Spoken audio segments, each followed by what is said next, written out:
कधी कधी मला असंही वाटतं की बोरकरांच्या वर्गात बसावं आणि त्यांचे सागरासारखे ते सागरापरी गहिरे डोळे अनुभवावे.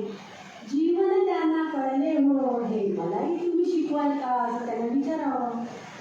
कधी कधी मला असं वाटतं की कुसुमाग्रजांच्या वर्गात जावं आणि कशाच आई विजविशी डोळे उघड तुझे दार, रात्रीच्या गर्भात उद्याचा असे उषक्काल, हे त्यांच्याकडून ऐकावं आणि रात्रीच्या गर्भातील उषक्कालाची आशा जागवत निघावं आणि पाठीवर तात्यासाहेबांचा हात असावा, लढ रे पोरा ऐकताना कणा ताट व्हावा.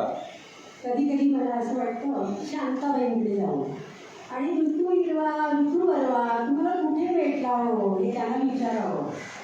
कधी कधी मला असं वाटतं की माझे जीवन गाणे लिहिणाऱ्या पाडगावकरांच्या वर्गात एक चक्कर मारावी. विचारावं त्याला, व्यथा असो आनंद असो तुम्ही गात कसे राहता हो, आनंदाच्या रसात नात कसे राहता, आणि चष्म्या आडच्या मिश्किल प्रेमळ डोळ्यात खोल खोल डोकावून बघावं आणि शतदा प्रेम करावंचं रहस्य त्यांच्याकडून समजून घ्यावं. कधी कधी मला असं वाटतं ग्वाल्हेरला भारत आंबे यांच्याकडे जावं. कळाल्या लागल्या जीवा त्या जीवाला भेटावं, दिवसभर त्यांच्याजवळ राहावं. पहाटे त्यांच्याकडून घनकमी राज्य करणाऱ्या शुक्राला बघावं आणि ते दूध तुझ्या त्या घटात चा गोडवा त्यांच्याकडून अनुभवावा आणि सायंकाळी त्यांच्याबरोबरच मावळत्या दिनकराला प्रणाम करावा.